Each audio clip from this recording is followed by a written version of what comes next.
Time now for Michigan's #1 outdoor radio show, Mike Avery's Outdoor Magazine. Mike Avery has covered the outdoors in Michigan for more than 4 decades, and that tradition continues today.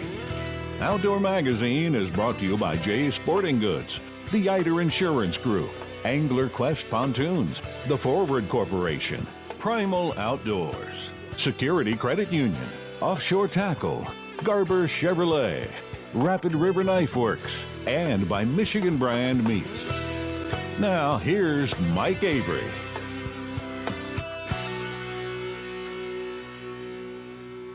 Well, thank you, Ken Hunter, for that introduction, and welcome to another edition of the Outdoor Magazine radio show right here on the Outdoor Magazine radio network on more than 30 radio stations across the great state of Michigan. So what is this? I guess it's a radio show. I mean, it must be, right? I'm sitting here in a radio studio in front of a radio microphone talking on a radio show. And you know what? I'm pretty lucky and pretty blessed to be able to do this every week for 3 hours, talking about the great outdoors, the history and tradition of the outdoor lifestyle here in the great state of Michigan, and occasionally beyond. We talk about hunting, we talk about fishing, we talk about trapping, we talk about shooting, we talk about wildlife issues, we talk about conservation issues. We even have some wild game cooking at the end of each week's show. We talk about the weather too, right? Because when you are involved in outdoor activities, Mother Nature is ultimately in control. As much as that frustrates us, as much as that drives us crazy, nothing we can do about it. The weather conditions, the rain, the wind, the water levels, the current flow, and then you've got to worry about whether the critters are going to cooperate. That was just the weather. And then you've got critters. Are the fish going to bite today? Are the turkeys going to gobble today? But that's what keeps me going back out there. Because you never know what each day's adventure will bring. When you walk off into the woods, the springtime turkey woods with a shotgun in your hand or a bow or whatever, you don't know how that day will end. When you head down to the river after steelhead, you don't know what the day is going to be like. Every day when you head out there has the potential of being the best day you ever had in the outdoors. And isn't that cool? Isn't that part of the appeal? It is for me. And how do I define the best day ever? It has changed during my lifetime. Early on, it was like, okay, I have to learn how to do this. Whatever it was, whether it was turkey hunting or deer hunting or bear hunting or walleye fishing or steelhead fishing or whatever. And believe me, I spent a lot of time standing on the bank of the Asable before I ever caught a steelhead. So there's the first stage, learning how to do it. Learning how to become proficient enough to catch something or harvest something. Then, okay, I want to catch or harvest as many of those things as I can. If I can catch one, or if I can shoot one, I want to get my limit. That's stage 2. Then there's stage 3. Okay, I know I can catch a few of these things or harvest a few of these things. Now I want the biggest one possible. I want the biggest turkey. I want the biggest bear. I want the biggest deer. I want the biggest rack. I want the biggest fish. That's the next stage. But you know the stage I'm at now? The stage I'm at now is just to get out there and enjoy it. I no longer feel, and I talk to a lot of guys who've been doing this for a long time, a lot of years. They say the same thing. Now, it's just the experience of being out there. It's the experience that is the experience. The experience of being out there on the water, enjoying a beautiful day, being out there in the woods, watching the Mother Nature come alive. That's the reward. That is now the goal. If we can share that with somebody else, all the better.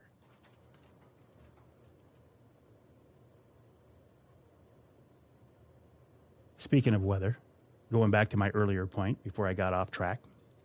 Hey, it's springtime now. The calendar says it's springtime. Mother Nature decided she didn't want to go along with that. We knew that was going to happen, right? Even in the weird weather world that we live in today, when we didn't have a winter last year, we knew that when it was 70 degrees at the end of February, 70 degrees in early March, yeah, we were going to pay for it. And we have been the last few days. It's been cold, like really uncomfortably cold. A cold that if you felt it in the middle of January, you'd go, that's cold. But when you feel it in March, after feeling some 70-degree weather, it's really cold. It's uncomfortably cold. But it is what it is, right? We deal with Mother Nature. We deal with what the conditions are. And again, that's part of the appeal. Walleye pike season's now closed on the inland lakes and rivers. They'll open up here in a few weeks, depending on whether you are in the lower or the Yup. Waters that are open, of course, the Great Lakes. Connecting waters do not mean any river that connects to the Great Lakes. It means rivers that connect Great Lakes, like the St. Mary's, like the Detroit River, like the St. Clair River. Also now, Saginaw River is open year-round below Center Street in Saginaw. Turkey season coming up here. I have been doing some half-hearted scouting. By that, I mean driving by properties I like to hunt and seeing if there are any birds out there. I am a little bit concerned this year. My buddy Doug, who allows me to hunt on his farm, did some property improvement in his eyes, and that was taking down a fence row of trees, tall trees. That has completely changed the feel of that property. It's completely changed the layout. And I think it's going to affect the way birds move through that property as well. We will find out. Since we've last talked, the NRC, the Natural Resources Commission, kind of the governing body of all things hunting and fishing here in Michigan. You might say it's the DNR. It's not. It's the NRC. The NRC made what is, in my opinion, a very disturbing decision. They decided to go against sound scientific wildlife management practices as mandated in Proposal G, as approved by the voters of the state of Michigan years ago, which says all hunting and fishing seasons and such decisions will be based on sound scientific wildlife management practices.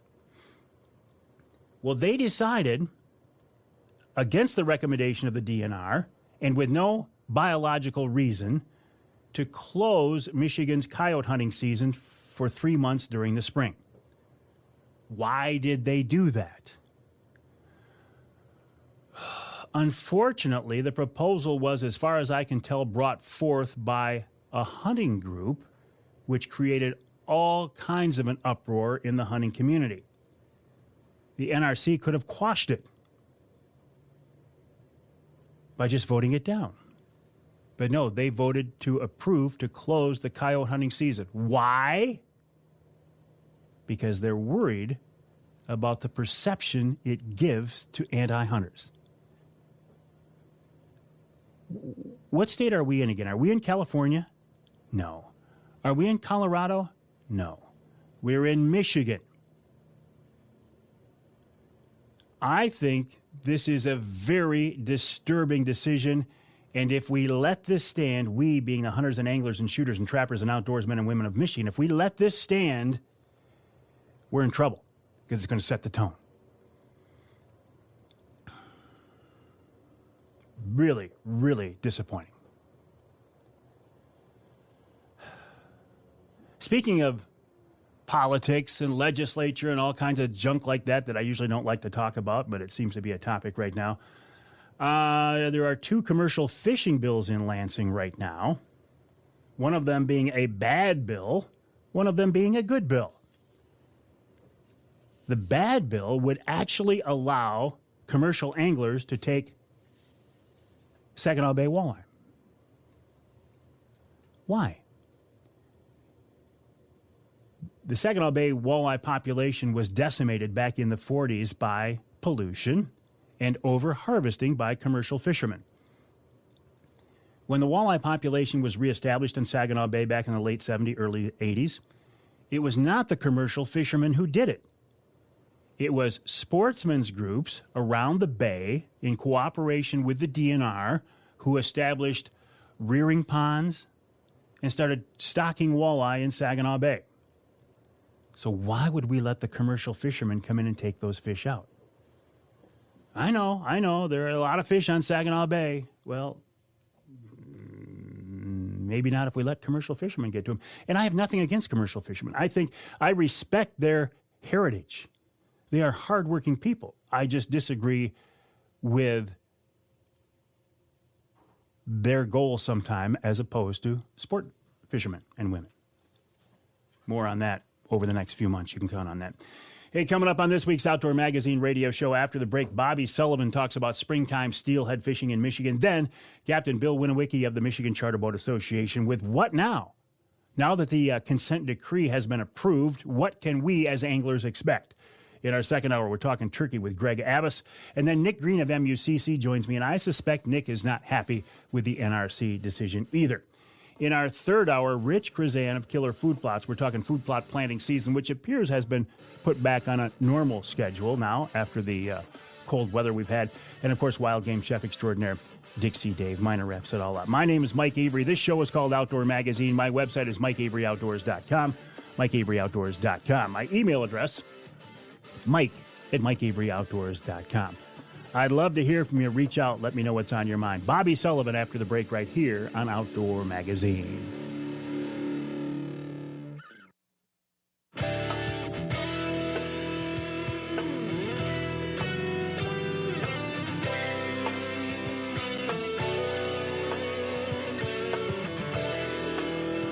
You can hear the Outdoor Magazine show in Alpena on WZTK. That's 105.7 FM. You can hear us in St. Joe on WSJM 94.9 FM. And you can hear us north of the bridge in Marquette on WDMJ 1320 AM. This segment of Outdoor Magazine is brought to you by the Linwood Beach Marina and Campground. Linwood Beach can be your year-round Saginaw Bay fishing destination and your mid-Michigan tracker headquarters. Check them out online at linwoodbeachmarina.com. That's linwoodbeachmarina.com. Can't say enough about Linwood Beach. And the people. You know, the facilities are wonderful, the location is perfect, and the people behind the operation are outstanding. linwoodbeachmarina.com. One of the guys who fishes out of Linwood Beach in the summertime is Captain Bobby Sullivan of Icebreaker Charters, icebreakercharters.com. Bobby is an interesting guy, really a great fisherman. He targets walleye in the summertime. He targets salmon later in the year, later in the summer. And this time of year, I never know if I'm going to find him chasing walleye in the river or if I'm going to find him chasing steelhead. But you know what? Either one's a pretty good topic right now. So I reached out to Bobby. He says, yeah, I can give you some time. And here he is on the Outdoor Magazine phone line. Captain, welcome back to the show. How are you? I'm doing well. How about yourself? I'm doing good. This return of winter time is kind of a kick in the teeth, but I guess we had to expect that, huh? Yes, it is. Yep. You never know what we're going to find this time of year. We're fishing in T-shirts a couple days ago, and it's 30 degrees this morning. So what are you fishing now, Bobby? You chasing walleye or steelhead? So I've been doing both. I went steelhead fishing a few days ago. After that, I came back, did a couple walleye trips, and right now I'm just waiting to see if the Saginaw River is going to clear up, which it looks like it did this morning. You know, they had the MWT last weekend. The turbidity was around 40, which was really dirty for people that don't know. And I looked this morning, and it's right around about 10 to 14, which looks kidding. like it's fishable now. Wow. So, yeah. I was going to go fishing today, but it's a little chilly, and I decided to stay home. So. There are plenty of chances to get on the water. You talked about the MWT, the Michigan Walleye Tour. Man, that was a tough stop for them last weekend, wasn't it? Yes, it was. Kudos to everyone that fished that, and everyone earned every fish they caught.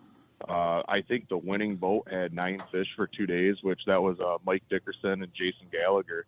They did a real good job, and they faced some tough conditions. That's for sure. Listen, from a business perspective, when they decided to open up the lower Saginaw River year-round, how did that affect you? I mean, it opened up an additional opportunity, didn't it? Yeah, it gave me a really good opportunity to fish later in the year for walleyes. That way I don't have to drive across the state to go steelhead fishing this time of year. So it really, last year opened up about an extra week of fishing for me, and we'll see how this clears out this next week, but I could have another week of fishing. But, we're just one rain event away from it just, getting dirty again. So again, going back to, and you didn't hear this, but in the first hour of the show, I was talking about Mother Nature. She dictates, she mandates whatever we do in the outdoors, doesn't she? It does. And conditions can change so fast this time of year. You could be basically catching 30 fish one day to having the river get dirty and catching only a couple the next day. So you're really under the mercy of Mother Nature. Would you rather be fishing walleye this time of year or chasing silverfish on the west side of the state? Oh, that's a tough one. It's a really good chance. They're really good time of the year to catch nice walleyes. The walleyes that we've been catching during March have been all good fish. But there's nothing like hooking a steelhead, in the river that's a fresh chrome fish. So it really depends on the time of day. But if I had to choose one, it would probably be steelhead. Well, let's talk a little bit more about springtime steelhead fishing. Do you bounce around from river to river, or do you concentrate on one? I do. I'll bounce around. I'll try to get my customers on whatever's fishing the best at the time. But if somebody really wants to fish one certain river, I'll fish that for them. But I bounce around from like the lower Pierre Marquette, the Muskegon. Those are about the two that I basically run trips on. But if I need to go somewhere else, I'll do it. You didn't mention Manistee. I'm surprised. I mean, that's like the holy water on the west, the unofficial holy water on the west side of the state, isn't it? Yeah, we'll go up there fun fishing a little bit, but there's a lot of pressure on that river, so I kind of tend to stay away from there. Ever fish the Asable these days at all? I mean, back in the day, that was as hot as any river in the state. I know it's been up and down over the years. What do you hear lately from there? Yeah, I'll go up there fishing with some buddies now and then. I grew up fishing up there. There can be good fishing at times, but then other times you're like, man, where are these fish at? So, I go up there once or twice a year, and that's about it. How many days a year do you spend on the water, Bobby Sullivan? On the water fishing itself, it's got to be high 200s. I'm fishing almost every day, whether I'm running a trip or I'm just fun fishing, looking for fish for the next trip. See, that's what I find interesting when you say fun fishing. As many days as you spend on the water with clients, working to get clients fish, and then you still go out and fish for fun. Man, you must really love fishing. Oh, I do. I mean, if I go a day or two in a row without fishing, man, that's all I can think about. I can't wait to get out there and do it again. And you made the decision, 3 years ago now, roughly, to put your other job, the job that was paying the bills, aside and be a full-time guide, a full-time charter captain. It didn't hurt that one of your clients caught a new state record, king salmon, but how's it going, Bobby? It's going well. I'm still I still have a really good repeat customer client base, and I'm picking up new customers all the time. So, I have no regrets at this time of doing that. Where do your clients, your customers come from? Are they all Michigan people, or do people come from out of state to fish our fish? Do we have a reputation across the country as a destination? So we do have a reputation. I've had people, even before we caught that salmon, I've had people from Missouri, Arkansas, Oklahoma. I've had some from the East Coast. I've had, customers who have relatives from California. They fly into Michigan to visit family and say, hey, I've never caught a walleye before. Let's go walleye fishing. So I've had numerous different states, people from numerous different states be on my boat. So, most of them's from Michigan, but, out of every couple, there is somebody from out of state. And are these people who are anglers in their own right who want to learn, or are they people who've never done it before and say, I just want to see what this is all about? I would say it's about a 50-50 split. You have anglers that, they might want to experience something new and try something new. Then again, you get people that have never caught a fish before that you're taking out fishing. So I would say it's a pretty even 50-50 split in my case. And when you get people on the boat who show an interest in wanting to set rods or lines or whatever, what's your policy, Bobby? Do you say, hey, here's how to do it, here's how I do it, go ahead, have fun, or how does that all work? I'll walk them through whatever they want to learn. Walleye fishing, I don't run a first mate, or every once in a while I have a buddy that wants to help out, so I'll have him mate for me for the day. So, I mean, it's all hands on deck. If they want to help set rods, if they don't want to help set rods, then I'll do everything myself. Salmon fishing last year, I started running a mate, just give myself a little bit of a break. When you're fishing twice a day, it helps having that second hand and helps you put a few more fish in the boat, when somebody else on the boat's on the same page as you. But, even salmon fishing, if people want to learn how to set some rods, I'll definitely let them, show them and let them do it. Well, it shortens that learning curve for sure. I mean, you can look at YouTube videos, you can talk to somebody about how to do it, you can read an article, but there's nothing beats being out there on the water with a guy like you or any, good captain who's got some experience. Man, you can learn a lot in that 4 or 6 hour trip. Yeah, you can learn a lot going with somebody with the experience, and, as much as I fish, I'm still learning stuff fishing with buddies and other captains. When we're going out fun fishing, we're trying something new, and, I might learn something from somebody I would never expect to learn something from. So, if you definitely want to shorten the learning curve, I would say book a trip with any of the captains. Most of the captains are all like me. They'll teach you whatever you want to learn. Is fishing one of those things that you can never truly master? You're always tweaking and fine-tuning and, as you say, learning? Yeah, I believe fishing is, something's always changing with fishing, whether it's techniques or, electronics. You're never going to quit learning. And I think if you quit learning, you're not going to be as successful. Boy, electronics are crazy these days, aren't they? Yes, they are. It's definitely advanced a lot in the last couple of years with forward-facing sonar and side imaging. It's you can see so much that you never used to see before. Yeah, just when I think I'm starting to get a handle on side imaging, no way have I mastered it, but finally starting to figure it out, they come out with forward-facing sonar. Yeah, it's really fun to watch, and I've got it on my river boat. I don't have it on my big boat yet, but just to see how those fish react to your baits, things you thought happened, or the way fish reacted to your baits before, it's like, man, they're doing something completely different down there. So it's awesome to watch ice fishing. Oh, I bet. But in the river for steelhead, then, are you using it forward facing and side scan? Are you using it to find fish, or, as you say, just to see how they're reacting? Because pretty much know where those fish are laying, don't you? Yeah, you know where they're laying. With forward facing, you can find a few new spots that you never knew that those fish sat in.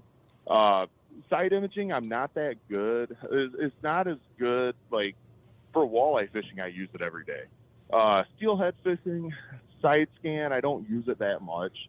But forward facing, I'll use it. You don't really see how the steelhead react, but you can see where they lay. You'll see them laying behind a boulder or whatnot. But I use it more salmon fishing in the river than I do steelhead. Gotcha. Hang tight, Bobby. Hey, listen, can you give me a few more minutes? Yeah. Yep. Okay. We're talking to Captain Bobby Sullivan of Icebreaker Charters, icebreakerfishingcharters.com, icebreakerfishingcharters.com. When we come back after the break, we'll take the conversation fully towards steelhead fishing and how he targets springtime steelies in the rivers here in Michigan. Then coming up at the end of the hour, Bill Winowicki, the president of the Michigan Charter Boat Association, with what anglers can expect this summer now that the consent decree has been approved and we're working that direction. So lots more coming up this week right here on Outdoor Magazine.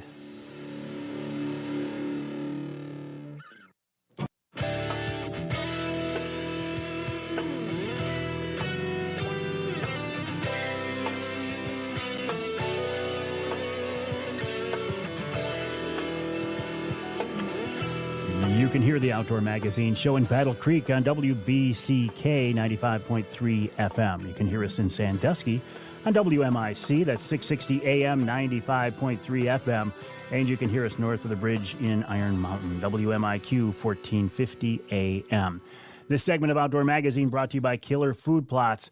Rich Chrzan of Killer Food Plots will join me in the third hour of this week's show. If you think this is the year you want to start putting in food plots, or if your food plots didn't quite do what you wanted them to last year, this is the time to start figuring it out. What do you want to do?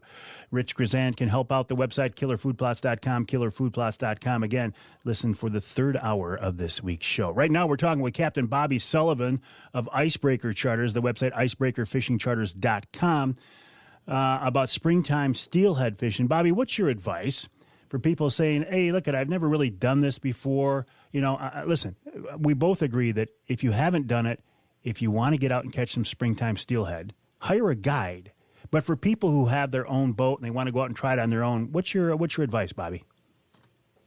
So if somebody has their own boat, I would maybe try plugging for steelhead, which is a old technique where you anchor upstream of the run that you're fishing, the hole, and you'll set out some rods right behind the boat. Typically, a plug setup is 4 rods off the back of the boat. You have 2 straight out the side and 2 straight off the back. And you're going to run the plugs all the same distance behind the boat. Typically, my best distance is around 35 foot. That's kind of like a standard 30 to 40 foot, but most of the time the sweet spot's right at 35. And you'll anchor ahead of the run, and you'll just sit there for a minute or two, then lift up the anchor, go back 3-4 feet, drop the anchor down, set for another minute or two, and just kind of work the whole hole all the way down to the bottom and even a little bit past it. And there's going to be no mistake when you have a bite. You're going to know right away. It's going to about rip the rod out of the rod hole. But that would be probably about the easiest thing for somebody to learn. Second easiest, I would say, is to bobber fish for them. Use a bobber, like a 15 to 20 gram bobber. If you're fishing clear water, maybe drop down to an 8 or a 10 gram bobber. And you're going to run your weight. The depth of the hole depends on how deep you set it. You're going to want to be close to bottom. So every cast deepen up until you hit bottom, then shallow it up just a little bit. And for the bait, I would use like a trout bead or a spawn bag. And those two methods, without ever really doing it before, are probably going to be your most successful way. Or you could take a hardware rod, like a 8'6" rod, and throw a spinner. Just cast it, right across the current and let it slowly sweep down through the run that you're fishing, and just work it real slow. And those 3 methods, you'd be successful doing it. You could throw a spinner or throw a bobber or a float. You could do that from shore too, couldn't you? Yes, you can do that. You can do that from shore. You can't quite really plug fish from shore, but you could do the bobber or the spinner very easily from shore. I laughed when you talked about plug fishing, working your way back through a run, and when a fish hits. I mean, if you have a problem judging when a spawn bag is ticking bottom and when it's a fish, then use plugs, because there's no doubt there at all, is there? No doubt at all. When a fish bites a plug, half the time, by the time you can get the rod, the fish is in the air, jumping 30 feet behind the boat. Those springtime fish, especially those chrome ones, those fresh fish, they're something else, aren't they? Yes, they are. It's a riot. What is your catch rate of actually bringing a fish into the boat? For the fish you hook versus the fish you get to the boat. In the river, you're not going to land them all, are you? No, you're not going to land them all. So don't get frustrated if you lose a couple. Every day is different. Some days we'll have close to 100%. Then other days we're at like a 25% success rate. Fighting the fish, everything plays a factor into if you're going to land them or not. And, typically we're running light tackle. So there is a chance that the fish will get into a log jam or into some wood that's on the bottom. So There's a lot of factors on how you can lose these fish, but I would say throughout the year we probably have a little bit better than probably like a 60 to 70% success Oh, I take rate that. of land. I would take that, absolutely. And one Yeah. last thing for you, Bobby, before we let you go. This time of year in the springtime, where are you going to find those fish, those steelhead? Are they going to be in those gravel runs? Or are they going to be back in those log jams you were talking about, the deeper holes? Where should we look? So this time of year, you're going to have fish a little bit everywhere. You're going to have some fish on gravel. Some fish have been spawning.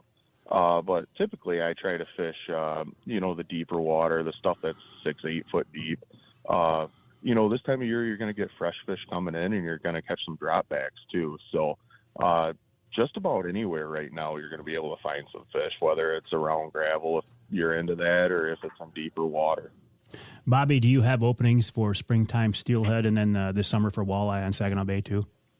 Yeah, I have a couple openings in the next week or two. Then my April, I've got a few openings throughout the month. Walleye fishing is starting to fill up, but I still have some openings in May, June, and July. Excellent. And we can go to the website, icebreakerfishingcharters.com, to book those, icebreakerfishingcharters.com. Thank you, Captain Bobby Sullivan. We'll stay in touch. All right, thanks, Mike. We'll take a break here on the Outdoor Magazine show. When we come back, talk with another captain, this one, Captain Bill Winowicki, who just happens to be the president of the Michigan Charter Boat Association. What can Great Lakes anglers expect this year now that we're fishing under the new consent decree? In our second hour, we're talking turkey with Greg Abbas, and then Nick Green of MUCC checks in. And in hour number 3, we're talking food plots with Rich Chrzan plus Dixie Dave Minar.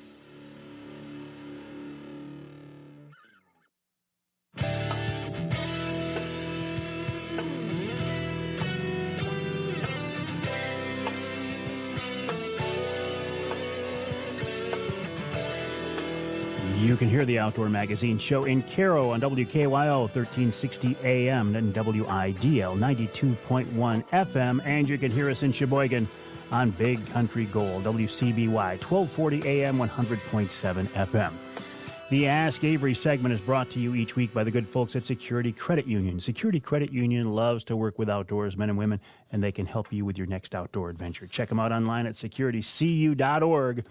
That's securitycu.org. The way the Ask Avery segment works, this is your chance to get involved in the content of the show. The best way to get these questions to me is to send me an email at mike@mikeaveryoutdoors.com. That's mike@mikeaveryoutdoors.com. That's exactly what Bob Watson did this week. He sent me an email. He said, Mike, I heard you talking about the consent decree a lot last year, and I know it was passed or approved or whatever the term is. My question is now, as a Great Lakes salmon angler, will I see anything different? Well, to answer that question, I brought in the president of the Michigan Charter Boat Association. His name is Bill Winowicki, MichiganCharterBoats.com, MichiganCharterBoats.com. Hey, Bill, welcome back to the show. How are you? Great, Mike. Thanks for inviting me. Always a pleasure. So you heard the question from Bob. Will he see anything different this year as he's trolling, say, Lake Michigan for salmon, now that we're working under a new consent decree? What's the answer to it, Bill? Yes, there are changes. Since the decree is phasing out trap nets, we will have more gill nets out there, and there will be gill nets in places you've never seen them before.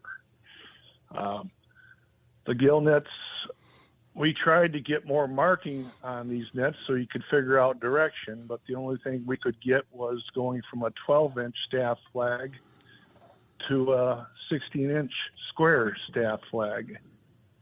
So on one end you'll have a flag, and depending on how long that net is, I mean, it may be a half mile long, there'll be another flag on the other end, but God help you if you get caught between it. So that's one of the major changes. The other thing is the gill nets are non-selective. So, I mean, the tribes have a total allowable catch for whitefish and lake trout, but the bycatch that is caught in those nets that get killed now versus a trap net, you release them, they will be thrown back, and the sad part is they won't be reported as to what they've caught. So, but that's the major issue you'll find this year. So, So this is, I know a lot of work went into this bill, this whole consent decree, and a lot of money and a lot of time. But this is a done deal now. This is not a statement; it's a question. Is this a done deal now? Is this what we will be working under for the next 20 years or so? We still have an appeal with the Sixth Circuit Court in Cincinnati. There's going to be a hearing on April 20th. So depending on what comes out of that appeal determines what we have to live with for the next 24 years. 24 years. But the decree as it stands now has taken effect, and we are under the guidelines of it. I mean, the charter industry as a whole, we went from reporting every 30 days to every 2 weeks now. So. So they're making it tougher and more restrictive for you guys and less restrictive for other folks. Pretty much. The tribes and the state licensed commercial fishers are on the same schedule as far as reporting their catches. Good. That's what came out of this decree. I mean, so we're all supposed to be on the same page, so that way they can hopefully monitor the fishery. And the problem is we're on a 3-year rotating schedule. It isn't like it was before where you use the biology and determine what the total allowable catches were every year. Now it's every 3 years. So. Speaking of those state licensed commercial fishermen, there are 2 bills in Lansing right now, one of them being called the good bill, one of them being called the bad bill. The bad bill would actually let commercial fishermen take Saginaw Bay walleye, right? That's what they're proposing. They want to take up to 25% of the total allowable catch of sports fish, which are walleye, perch, and lake trout. The difference is in the tribal seeded waters. I mean, the tribes and the tribal decree determines what the catch of lake trout is.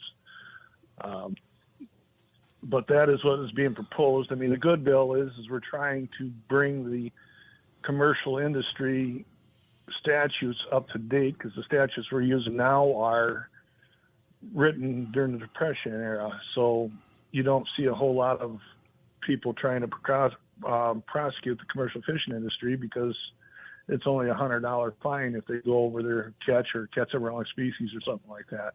Mm. So that statute, we need to bring the licensing fees and the penalties up to date with us. I mean, they can catch 1,000 pounds over of a commercial species or protected species, whatever, and their fine is $100. I catch an extra lake trout, my fine's $180 right off the bat.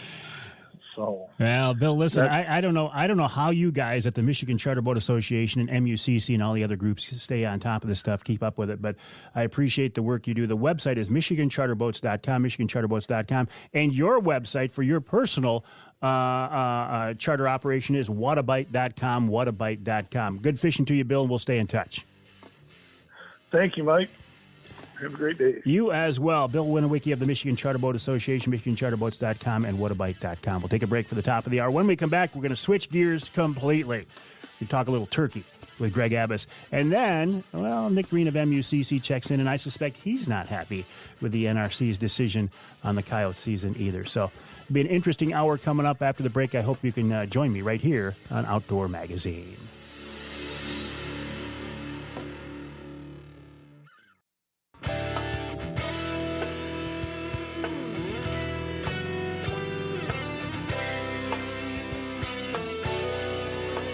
Time now for Michigan's #1 outdoor radio show, Mike Avery's Outdoor Magazine. Mike Avery has covered the outdoors in Michigan for more than 4 decades, and that tradition continues today. Outdoor Magazine is brought to you by Jay's Sporting Goods, the Eider Insurance Group, Angler Quest Pontoons, the Forward Corporation, Primal Outdoors, Security Credit Union, Offshore Tackle, Garber Chevrolet, Rapid River Knife Works, and by Michigan Brand Meats. Now, here's Mike Avery.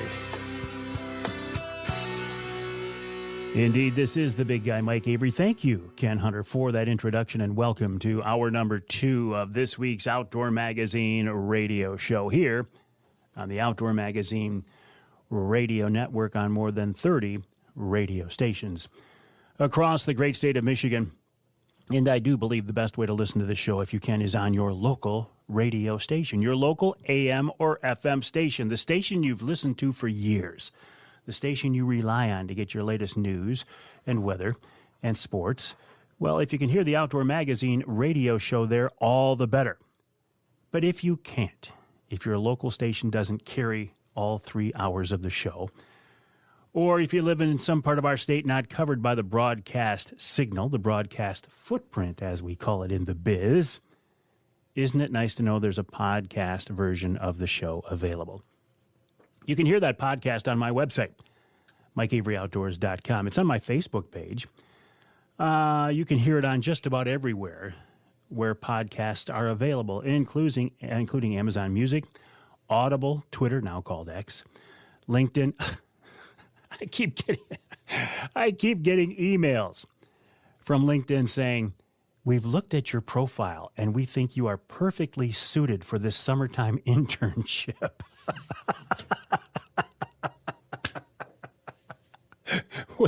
which makes me think maybe it's time to update my information on LinkedIn. You can hear it on Apple Music, Google Play, iHeartRadio, you know the whole thing. TuneIn, Stitcher, Player, Odyssey. It's even on YouTube. I do like podcasting. I think it's a great way to reach people. And each month I do podcasts for Offshore Tackle and Primal Outdoors. We're also going to restart our Angler Quest podcasts as well. Kind of waiting while Mr. Angler Quest, Brad Dupuis, gets this new company up and running to produce the new version of Angler Quest boats. How exciting is that?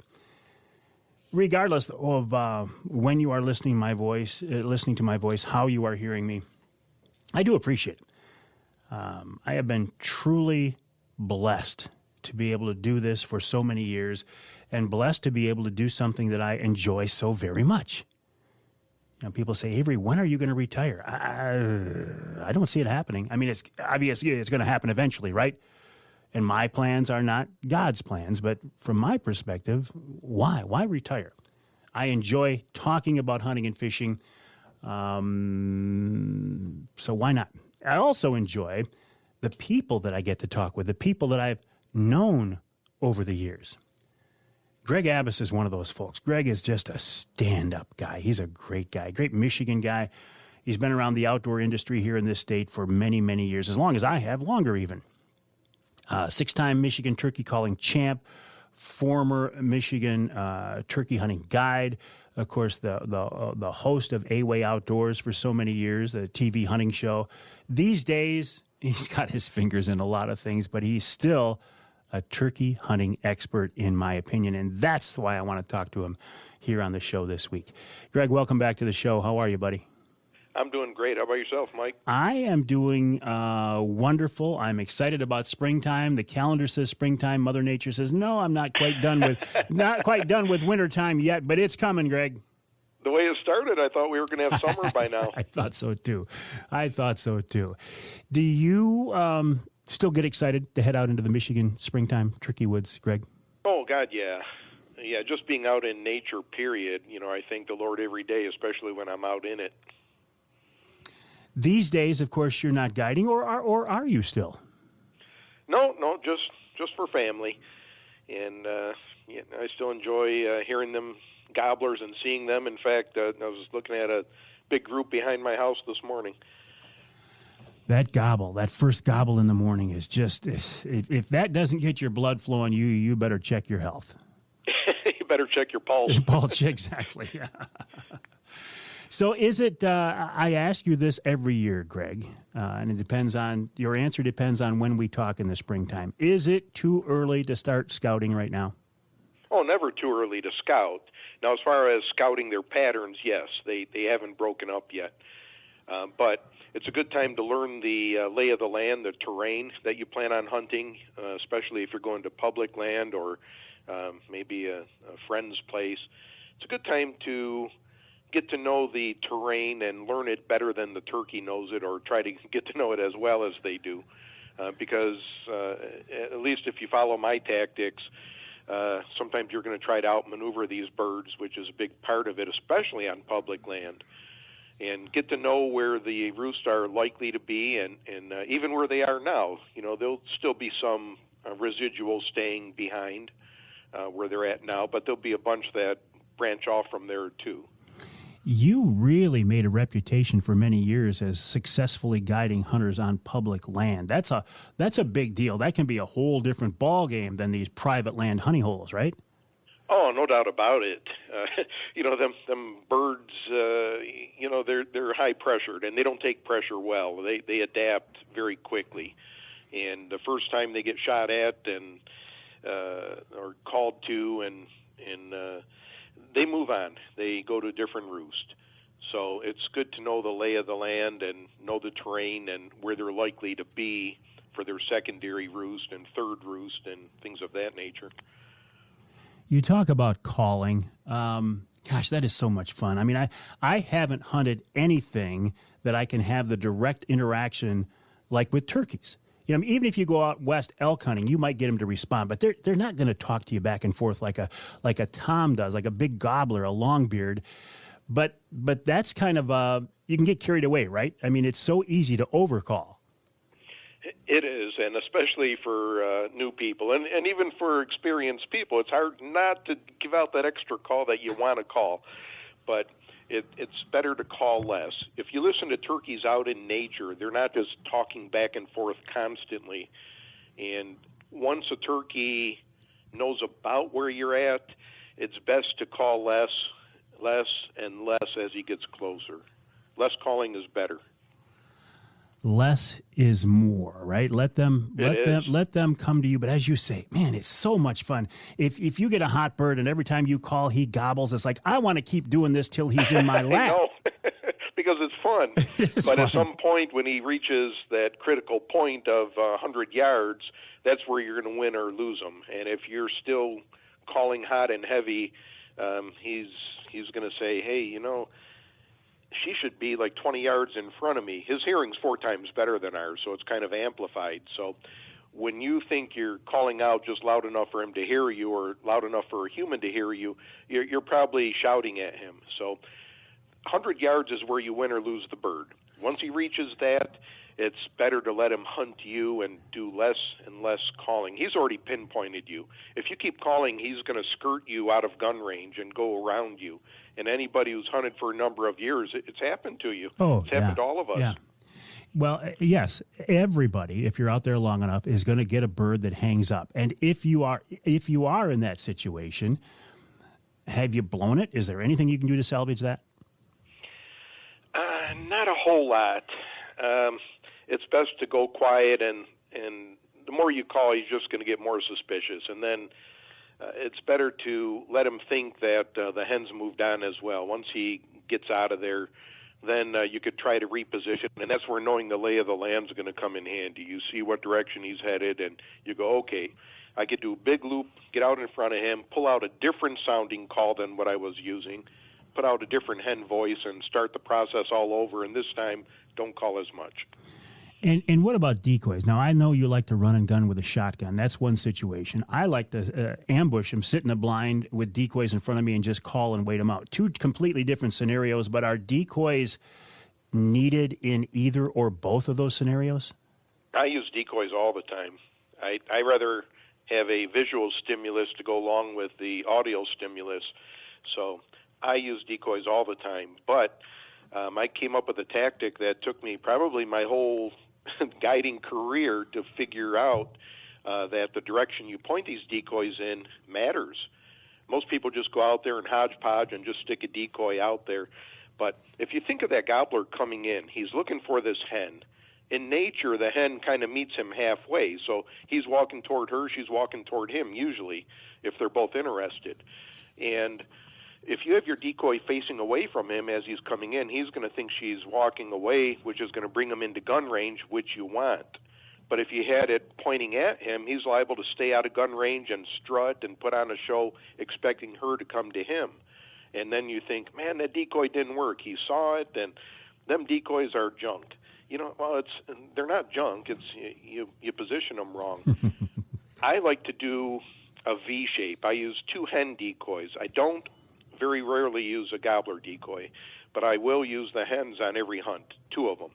And if I expect them to come from a certain direction, I'm going to put those hens 20 yards in front of me, or if you're bow hunting, 10 yards. And I'm going to have a V shape. I'm the middle of the V. I'm going to put one decoy to my front left facing me, another one to my front right facing me, and we've created a 20-yard by 20-yard by 20-yard triangle. So no matter what direction he comes in, that hen's walking away from him, and he's going to be more in a hurry to catch up and get out in front to show off. Hang tight, Greg. We got a lot more to talk about, including some things other than turkey hunting. I also want to hear some calls after the break with Greg Abbas of A-Way Outdoors, the website, awayhunting.com, awayhunting.com. More with the man himself, Greg Abbas, after the break right here on Outdoor Magazine.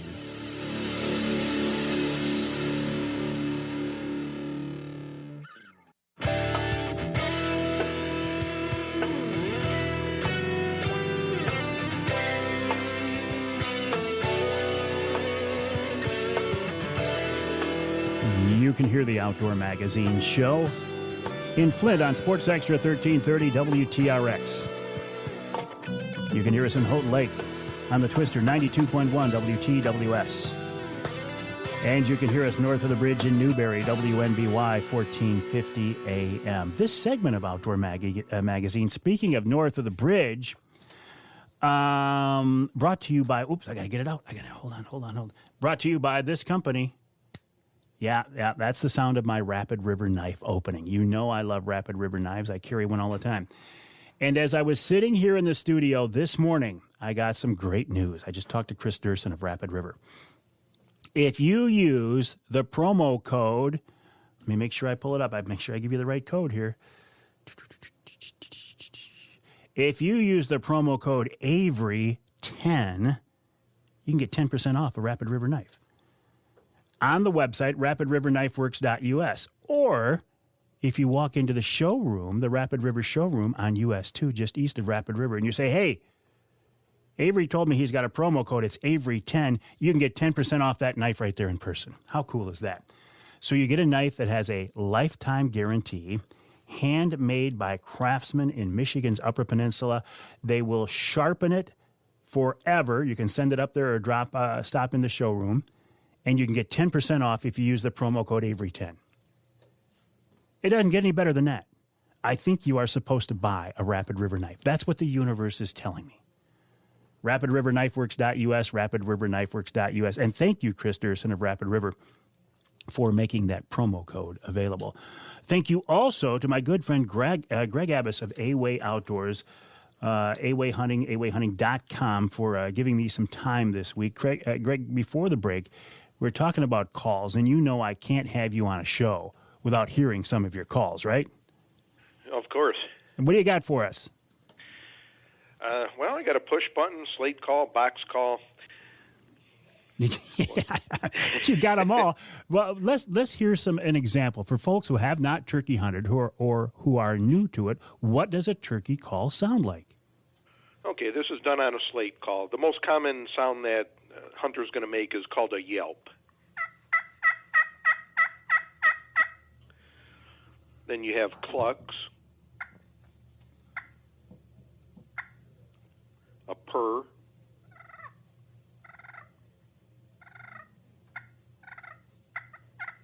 you have cutting,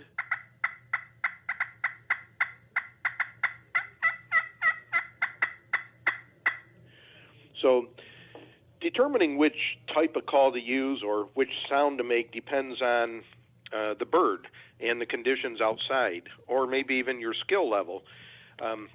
For years, we sold and still do our Turkey Trooper 2000 call, and it's adjustable volume on it. And when I would do my seminars, which I still do, I always recommend that no matter what your skill level is, you should have that little push button call. And a lot of experienced hunters that have gotten good at some of the other calls will say, well, that was good when I was a beginner, and, I'm past it now. And that is a big mistake, because through our studies at Turkey Tech University, where we used to do outdoor calling, where I'd put one of my assistants away from us in the field. We would do calling, and you'd get to hear the calls from the turkey's perspective. And we found through our studies that the push-button call with the volume control, hands down, was the best to close the deal, them last 100 yards. Because, one, you need your hands on your weapon, or at least one. And with a push button, it only takes one finger movement, very little movement.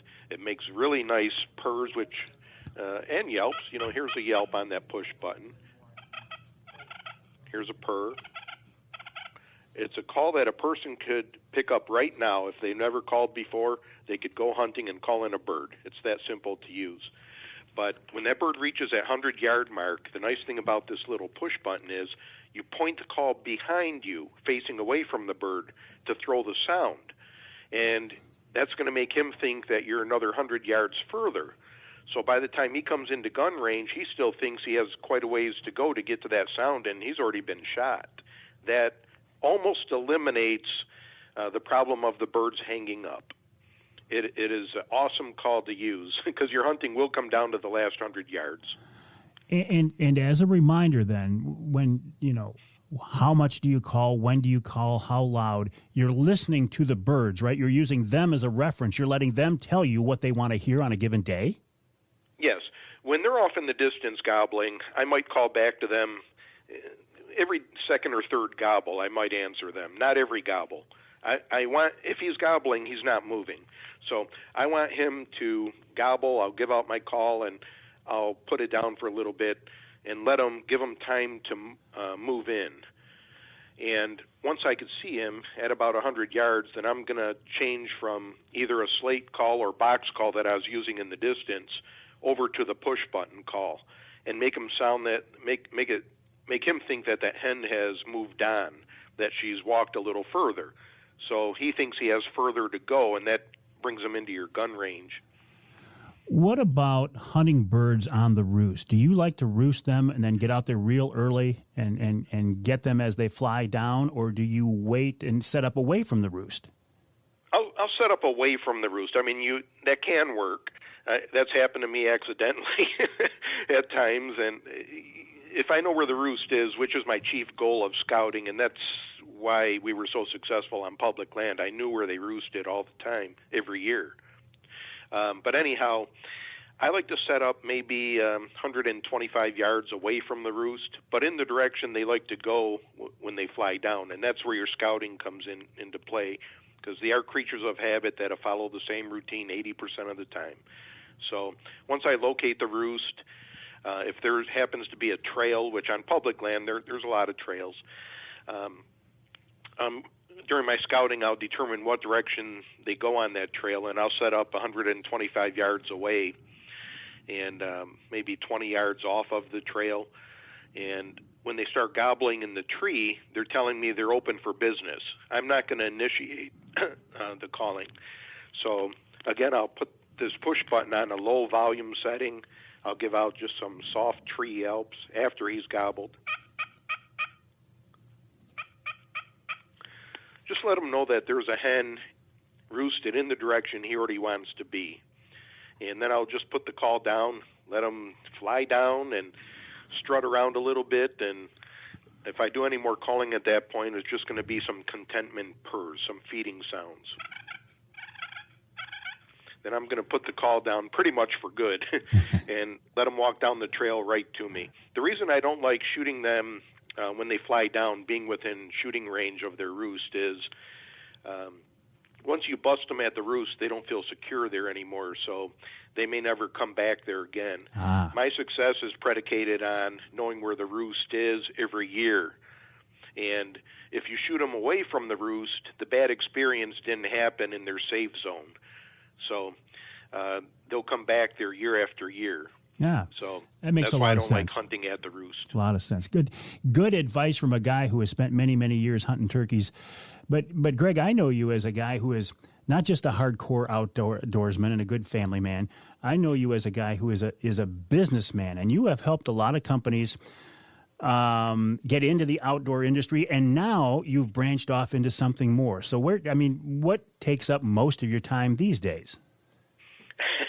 Well, two things. You touched on the invention consulting. I help inventors in the hunting industry and fishing industry bring their inventions up from the thought in the head to me knocking on the doors for them, trying to get a deal. And it's not a hard process. If it's a hunting idea, right now is an excellent time to get it going timing-wise. Don't drag your feet. You don't want to get into the summer, else you'll lose another year knocking on doors. So, but the other thing that takes a majority of my time, and a lot of people say, how'd that happen, is I make rock jewelry out of Great Lakes rocks that we find here in Michigan, and very sought-after rocks. And it comes from my rock hounding days. Ever since I was a kid, I always collected rocks, and I had to have something to do with them. So I went to a garage sale one day, and I bought a tile saw for $7 just to cut rocks in half just because. And I thought, well, all right, let me slab a couple, and then I shaped it on that tile saw and made a necklace for my wife, and people liked it, so I made more and more and more. And then I finally bought a cabbing machine that actually allows me to make professional jewelry now, and I sell it on Etsy. And I love it. I didn't know the Lord had that in store for me. I never, I didn't wake up one day and say I'm going to make jewelry. I rock hunted, a different form of hunting, but now this gives me an outlet because I'm out in nature looking for rocks like I've been the last 6 weeks. And once the ice went out, I was out. And I'm able to make nice jewelry out of Petoskey stones and pudding stones, Uperlites, Leland blue stones, and it's a lot of fun. Now, I bring a lot of happiness to people that way. Petoskey stones, obviously everybody in Michigan knows Petoskey stones, but Uperlites, I'm hearing about this the last couple of years. What is that, Greg? It's actually a fluorescent sodalite. It's really neat. If you ever go out on Lake Superior at night, you'll see a bunch of people on the beaches with blue lights. Those are actually ultraviolet flashlights. And these lights, or these rocks, will light up with fluorescent orange dots on them, these Uperlites. And they weren't discovered until maybe 2017, 2018 by a fellow named Eric Rintamaki, who was looking for agates and thought he'd try a different method. So he didn't know what they were. So being he discovered them in Michigan, he got to name them, and he named them Uperlites because they're from the UP and they light up. Oh, that is so cool. Can we see examples of that on the awayhunting.com website as well? No, you'd have to go to my Etsy site, which is Great Lakes Rocks. Great Lakes Rocks. I don't know anything about Etsy, but I will check that out. I think this is fascinating. I'm sorry. I got my own name wrong. Great Lakes Jewels. Great Lakes Jewels. Okay, Great Lakes Jewels. Yeah, my old name was Great Lakes Rocks. Gotcha. I think this is so interesting, Greg. I think it's so cool the way you continue to find ways to enjoy our great outdoors here in Michigan, and I sure appreciate our time. And thank you for the tips on turkey hunting. You're in the back of my mind every time I go out there. I'm thinking, what would Greg do in this situation? Well, I think you do very well yourself. All right, Greg, I appreciate that. We'll talk again, my friend. Good luck to you. All right, thank you. Greg Abbas of A-Way Outdoors, awayhunting.com, and also Great Lakes Jewelry on Etsy. Pretty cool. We'll take a break. When we come back, we're going to check in with Nick Green of MUCC. I suspect he has some thoughts on this latest NRC decision and much more coming up after the break right here on Outdoor Magazine.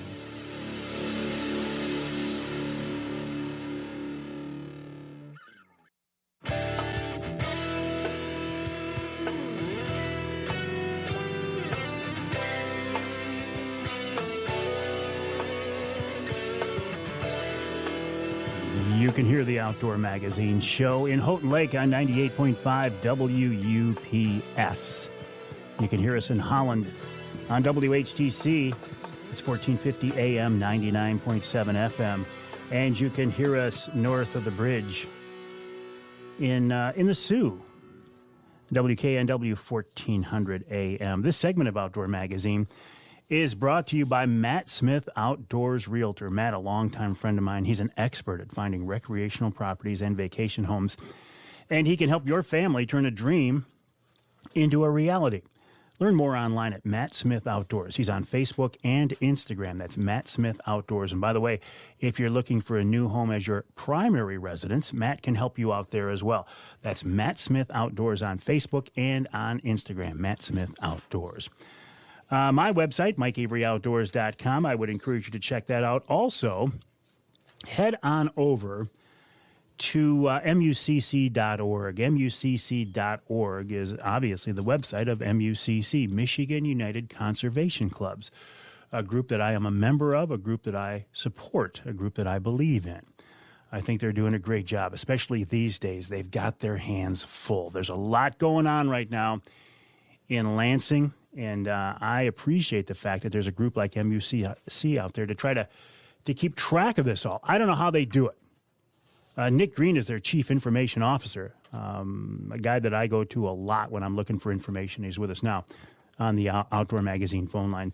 Nick, welcome back to the show. It's been a while since we've talked. A lot has happened since our last conversation. Where do we start?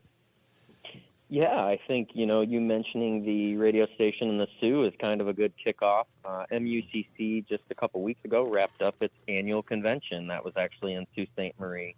So that's the time each year that our members come together and they consider the policy in front of them and decide whether or not they would support that.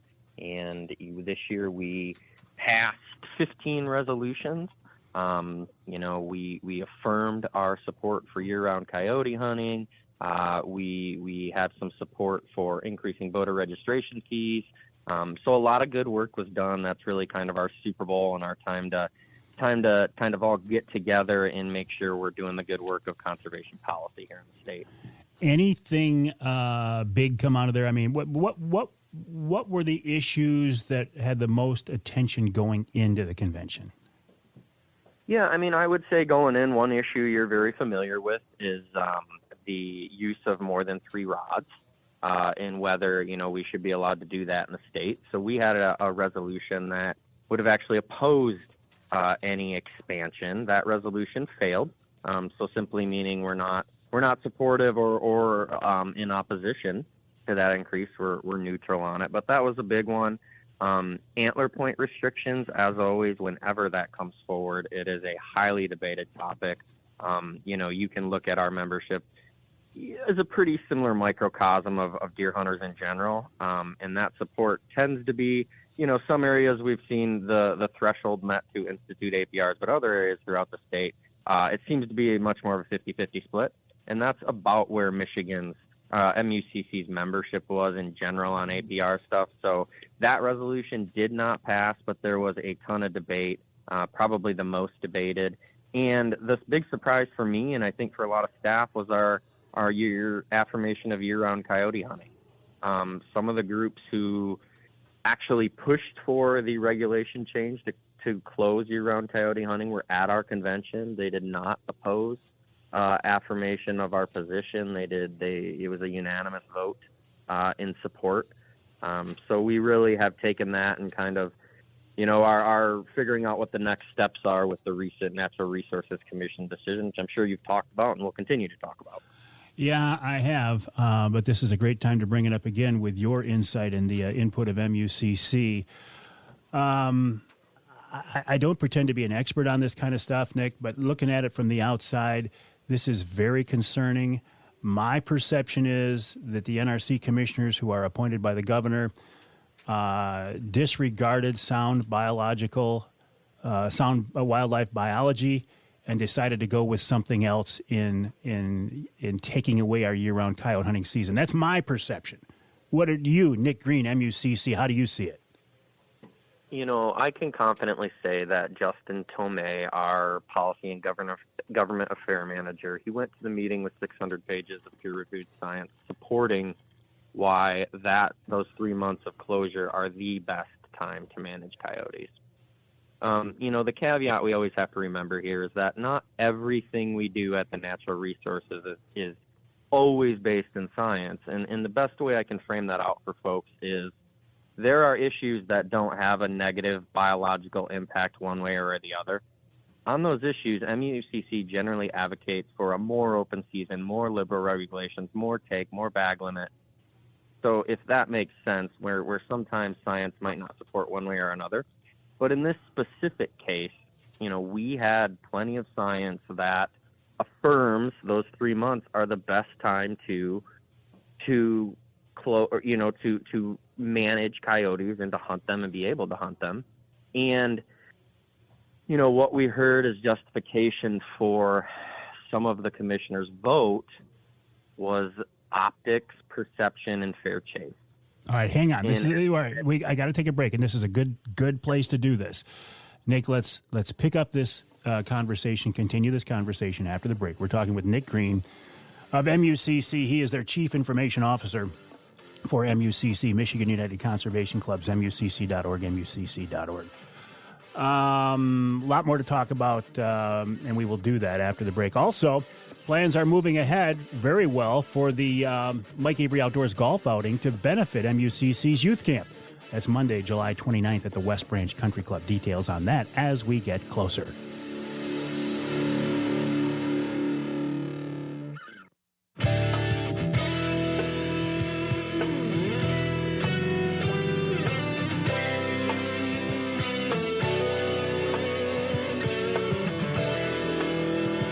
You can hear the Outdoor Magazine show on more than 30 stations across the great state of Michigan, including WILS in Lansing. That's 1320 AM. News 97, 98, 98.7 WLDN in Ludington. And you can hear us in Escanaba on WCHT 600 AM, 93.5 FM. This segment of Outdoor Magazine brought to you by VersaSkins. Just change your skin for the season you're in. Michigan-based, family-owned VersaSkins. If you need big sizes, 4, 5, 6X, Paul Perone's got you covered. If you are a saddle hunter, Paul Perone's got you covered. Why buy a bunch of different sets of hunting clothes when you can snap on and zip on an outer shell of a different pattern in less than a minute? The website, versaskins.com. That's versaskins.com. We're talking now with Nick Green, who is the Chief Information Officer for MUCC. Before the break, he was talking about a recent decision by the NRC, the Natural Resources Commission, that appears to have, well, Nick, let's pick it up. I'll let you characterize it. You're the expert here. What do you see? Yeah, I think what we left off on was commissioners who voted to support the closure really justified their vote, claiming that perception, optics, and fair chase were the issues at heart for them. This is a big deal. So this is bigger than coyotes. And the reason is because perception and optics shouldn't be playing a role in wildlife management. So we can all agree that we don't want to see pregnant coyotes or lactating mothers posted on the internet, shot, killed, trapped, whatever. You and I have talked at length for years about being responsible social media users and how we post things and talk about ourselves. So there's no place in our world for that. And I think that was a small instance that really snowballed into this big issue that the commissioners made it. So, regardless, we have to be vigilant about science deriving our management decisions, not perception and optics. And I think, at least in MUCC's position, we feel the NRC dropped the ball here. And we do thank Commissioner Dave Nyberg and Commissioner John Walters. They were the two no votes on the order, and their votes were in large part based not only on the process and the science, but just it really on the process that this has went through. It's been a little bit of a stain, and hopefully something that will be addressed moving forward. So, what commissioners by name voted to shorten our coyote hunting season? Yeah, so NRC Chair Tom Baird, Natural Resources Commissioner Dave Kozad, Natural Resources Commissioner Robin Clark, and Natural Resources Commissioner David Anthony. So all four of them were recently appointed by the governor.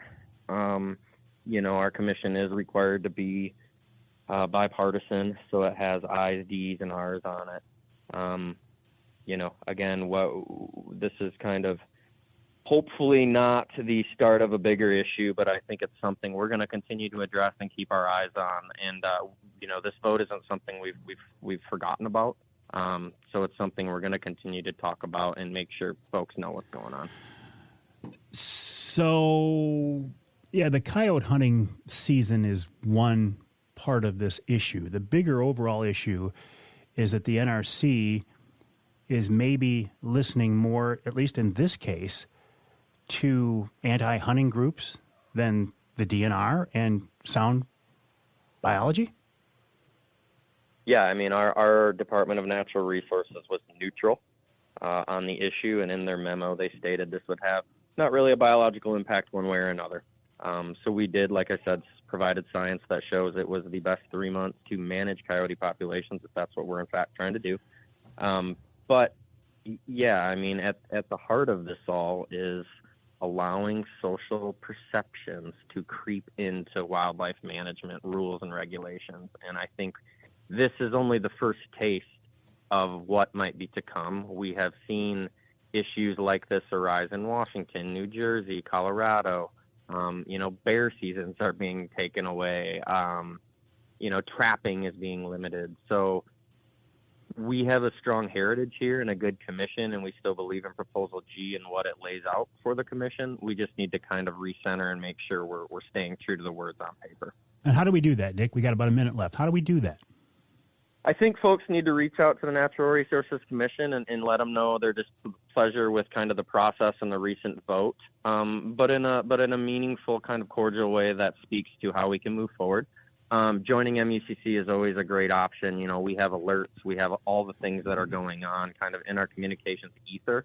That's really a good way to easily kind of impact conservation work in Michigan. And then lastly, I think just getting involved, coming to a meeting and testifying when you can. Those are all able to be found online if you just Google Michigan Natural Resources Commission. All right, Nick, I appreciate your input, your insight, and the hard work of MUCC in trying to make sure things happen in the right way. And I'll look forward to reaching out to you again in the future. Appreciate it, Nick. Thanks, Mike. Take care. Nick Green of MUCC, MUCC.org, MUCC.org. If you want to join MUCC, there actually used to be a promo code to save a few bucks.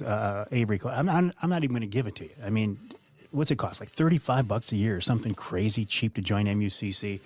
In my opinion, money well spent. The more noise we can make in Lansing, the less chance of something stupid like this happening again. Avery's words, not MUCC's words, not Nick Green's words. But the handwriting is on the wall, slippery slope, whatever cliche you want to use, we're starting to see it here in Michigan. We got to stop it before it goes too far. We'll take a break. We'll talk about food plots, something a lot more fun after the break in hour 3.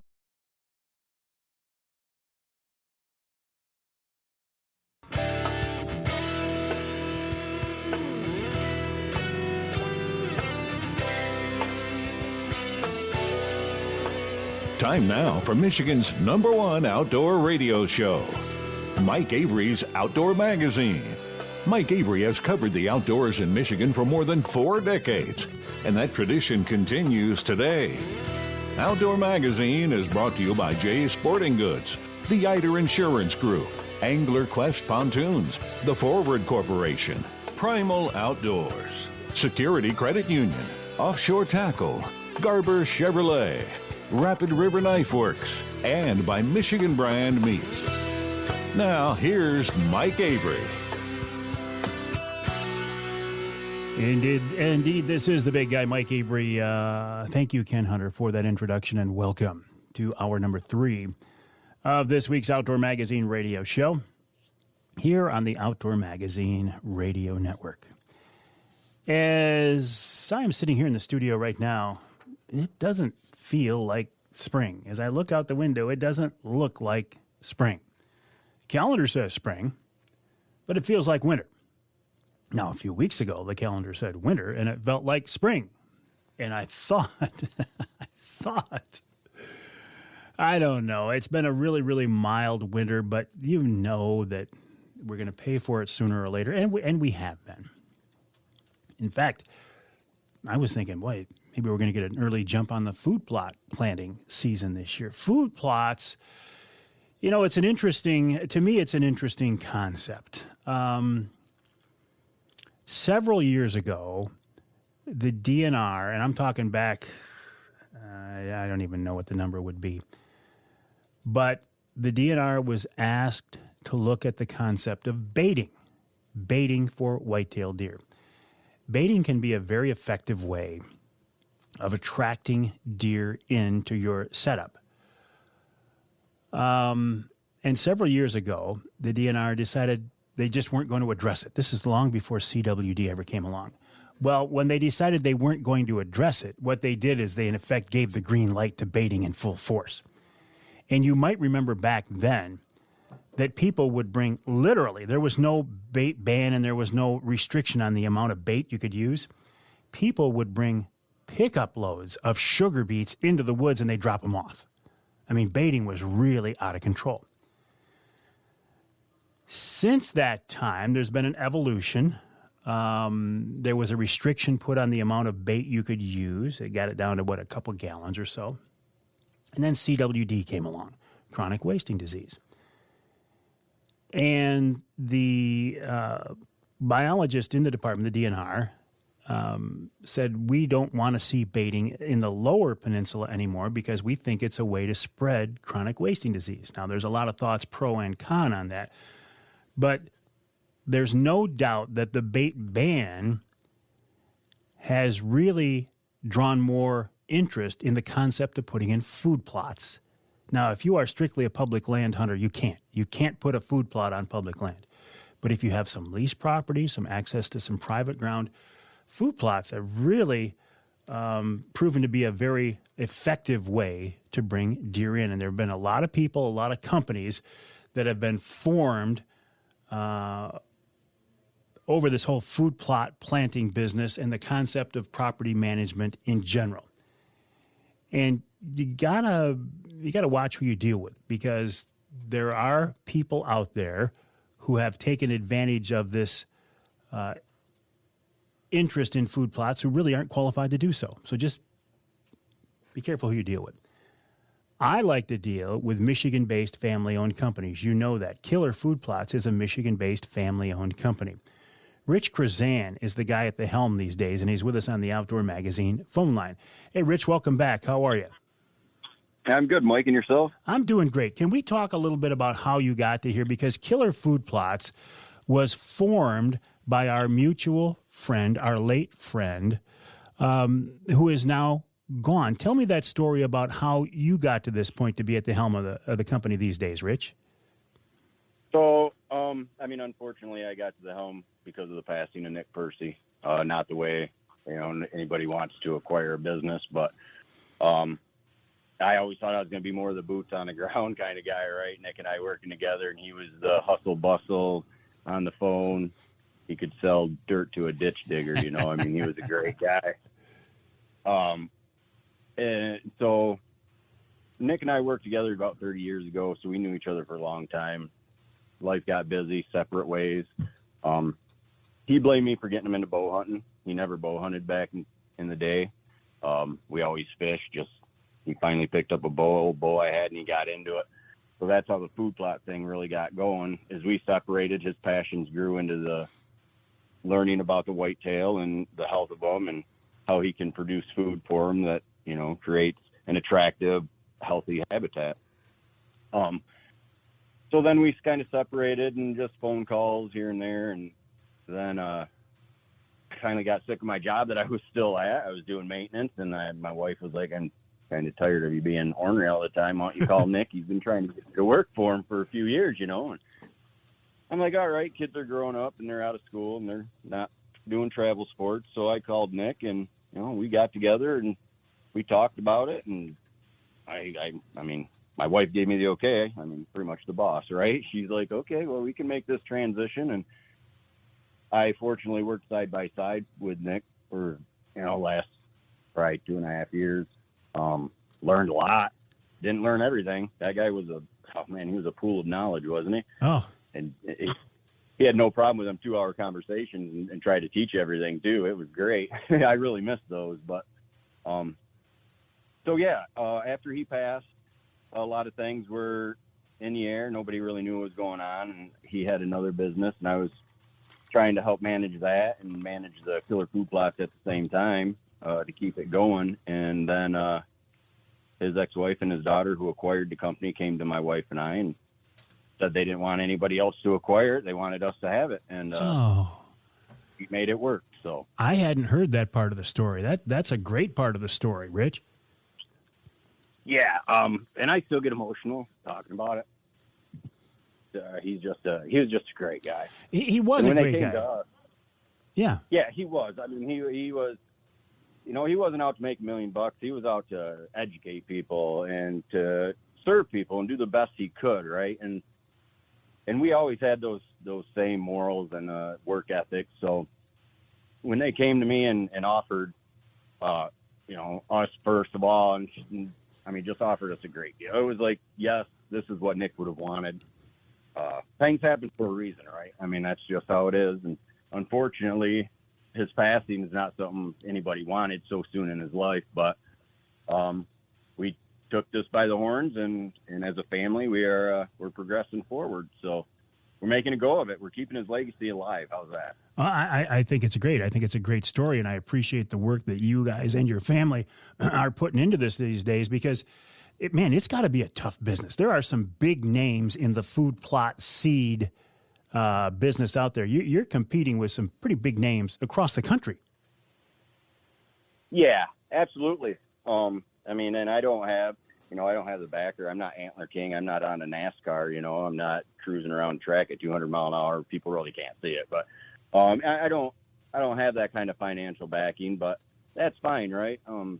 If I can do what I love and serve people and do them right, educate them if they want to do it themselves, or even manage their properties, which I do for several different people and have been doing for a few years. So that's kind of why that's why I'm into it, right? I don't want to be a millionaire. I'm a humble guy. I like to just live humbly and enjoy what I do. And my big thing I get out of it is when people send me them pictures of that kid with a smile ear to ear, right? I'm smiling right back at the picture. I wish they could see it, Let's go back and let's go back and talk about some basics here because we have some time to talk, and I want to get into all these areas here. When you compare a food plot to baiting, baiting is effective, but it's more of a short-term effectiveness. Food plots, they're out there all the time, right? Yeah. It's a year-round food source. Corn is a great attractant. Is it healthy for the deer? Not necessarily. There's not a lot of protein in it. There's not doing much for the body. It's giving them that warm sensation in their gut, and it's taking away the hunger pains. But the proper food plots, the spring plots and fall plots, putting them in, it gives them great year-long food source for when the does are fawning, milk production. You get that spring food source. Corn's not going to give that to them. There's minerals out there, right? But in Michigan, the minerals don't do you any good if you're trying to be legal. So you can put in plenty of things in the ground to attract the deer and give them that health for the entire year. Braskas are great for the fall, right? You want your deer to go into the winter healthy, even though we didn't have much of a winter this year. The winter stresses the deer out, and the more they have to work on their body, the less they're going to work on their horns, the less they're going to work on milk production for the fawns.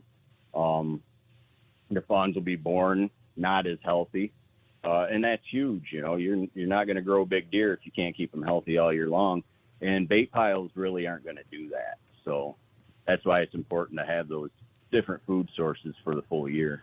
Well, I thought here a couple of weeks ago we were going to have an early start on the food plot planting season. Now I don't know, but we got to take a break here, Rich, on the Outdoor Magazine show. When we come back, I'm going to ask you several things, including do we still have a window of opportunity to do some frost seeding? Think about that. You can answer it after the break. We're talking with Rich Chrzan of Killer Food Plots, killerfoodplots.com, killerfoodplots.com, a great family-owned Michigan-based company.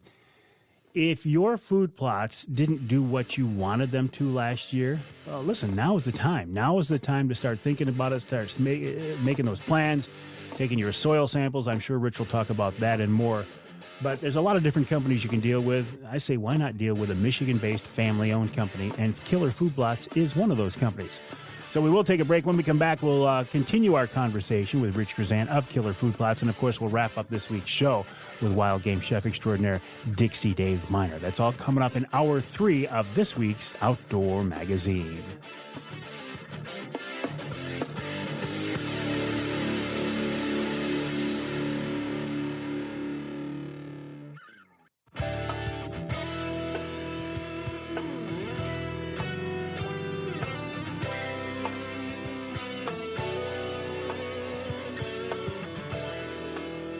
You can hear the Outdoor Magazine show in Manistee on WMLQ 97.7 FM. You can hear us on the other side of the state, Port Huron, WPHM 1380 AM.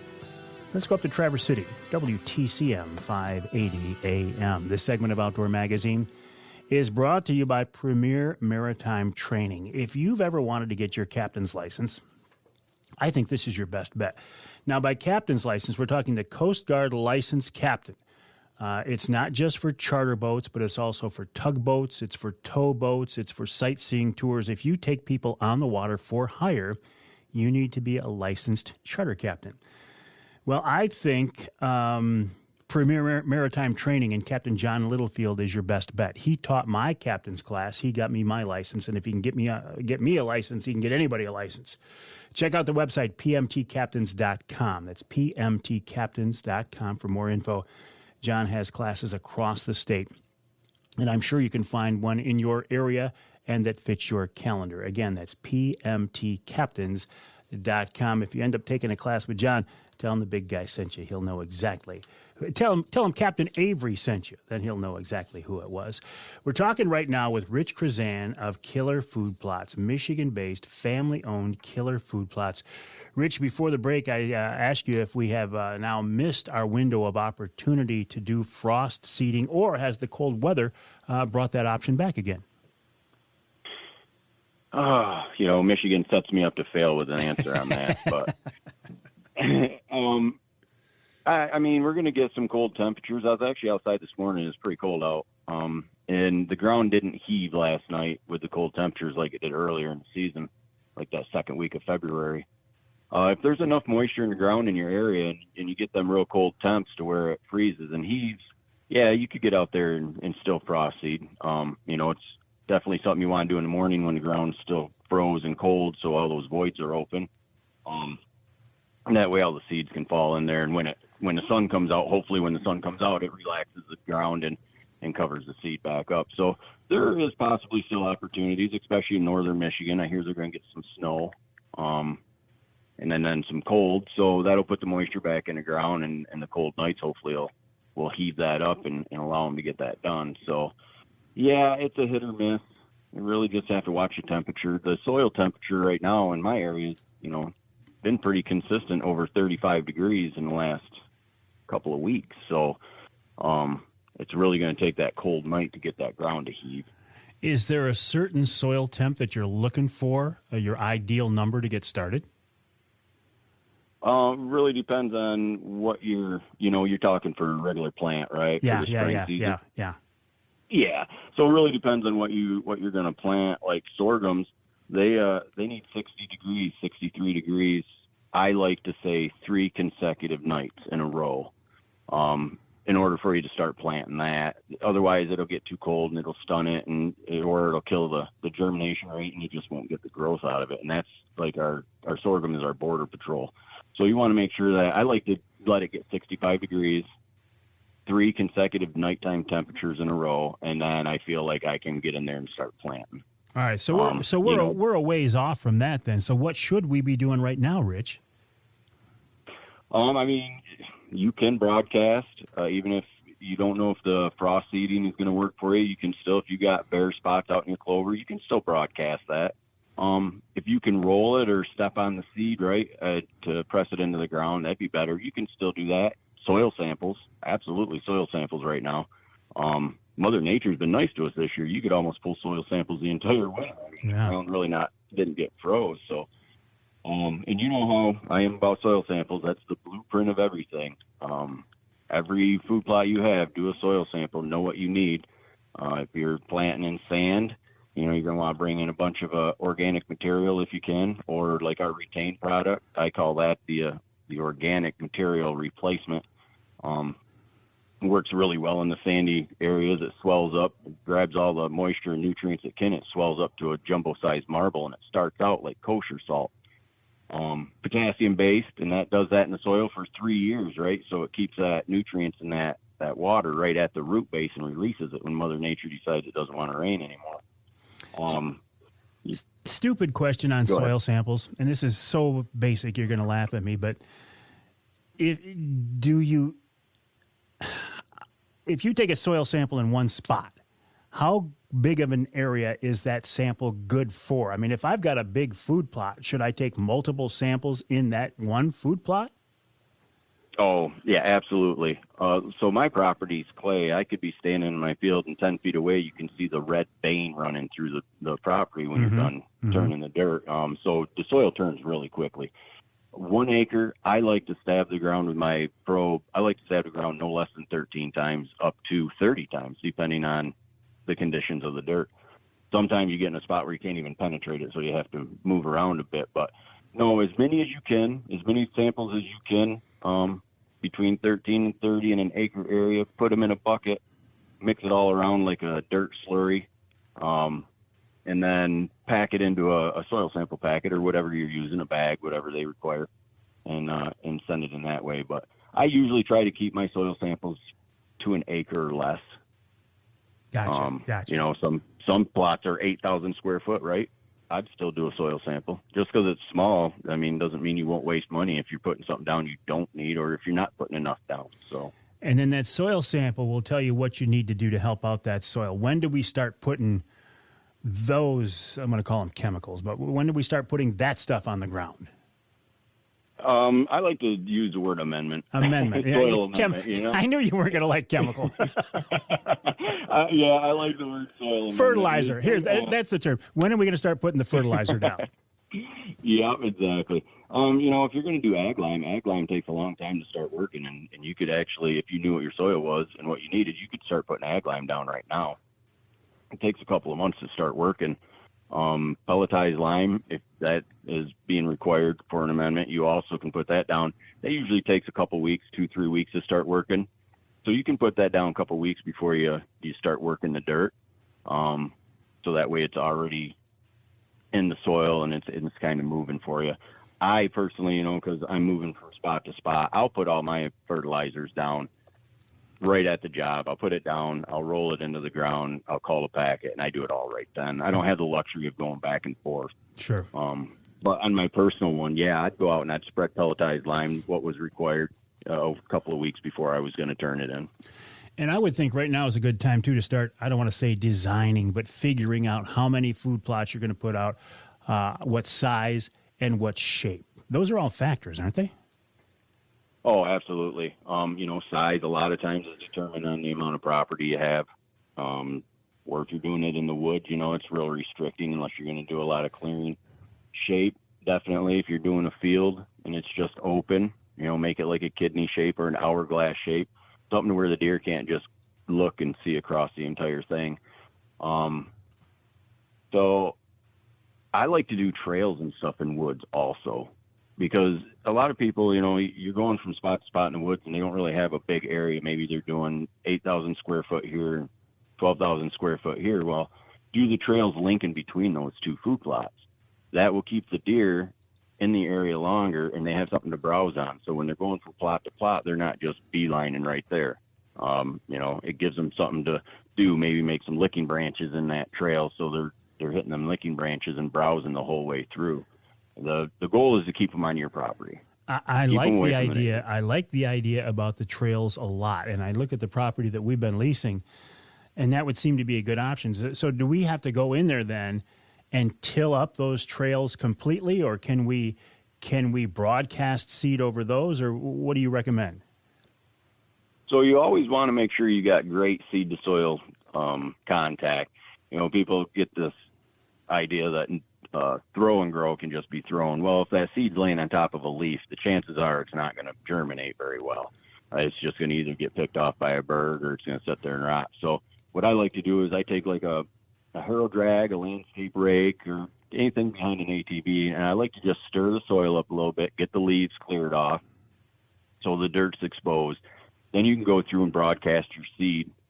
And if you got a yard roller or a cultipacker, or even just drive your ATV over top of the seed to make that good soil contact, that's really all you need to do. You don't have to get in there. So if I was to take a tiller through my woods, right, I'd be replacing all the tines on it because the roots coming through there would just tear my equipment up. So dragging something is more, it's a better option for people, especially DIY guys, you know. And how do we know what type or variety of seed to put down? So you can go with your soil sample, like our soil samples. It has every blend of seed that I have for sale. So it'll give you 11 different options. And if you do that, I tell everyone just check all 11 options, because not every seed will take the same soil amendment to germinate. You may have to put a lot more down for a brassica than you do a clover. Oats and rye, those things will grow almost anywhere. So that takes less amendment. So that might have a factor too. Money is a factor for a lot of people. Space is a factor. So maybe you can do oats for a third of the cost, right? Because it doesn't take as much soil amendment. And you can do it that year, and now you know what you're budgeting for the next year. You can amend the soil to grow anything, correct? If you want to put all that money into it, if it's really bad, you can grow anything. I tell people just to go at it slowly, go into a quarter acre, a half acre, and kind of perfect what you're doing and get an idea of your techniques and prod people, call me, ask anything, and just learn as you go. But that's the best way to do it, is just see what your options are and then pick what seed you think is going to be best. I really like that advice. Start out slow. Don't get carried away. Some things are going to work. Some things aren't going to work. I think that's great advice, Rich. I appreciate you saying that. Yeah, I failed a lot doing food plots back in the day. My first food plot ever, oh my gosh, I was a genius, right? It came up so great. My brassicas were 3 foot tall, and it was like I was the king of food plots. And I couldn't do no wrong, right? The deer were in there by the herds. It was like, oh man, I'm great. The next year I fell right on my face, and it was like the deer wouldn't even eat my grass, my lawn. I don't know what was going on, but it was, it's a lot of trial and error, and it can be super expensive. So I try to tell people, start out slow, get a technique, learn, and then move into the bigger things and perfect it as you move along. So, Rich, great advice. Always appreciate talking to you, and we will continue to talk to you periodically throughout this springtime so we can get people ready if you're willing to give me some time. Oh, absolutely, Mike. It's my pleasure. All right, Rich Chrzan of Killer Food Plots, killerfoodplots.com, killerfoodplots.com. We'll take a break here in the Outdoor Magazine show. When we come back, a few more things I want to talk about. I'm looking at my list here. Just want to make sure I'm able to cover everything because, hey, I want to do the best job I can for you here on this radio show and on social media and beyond.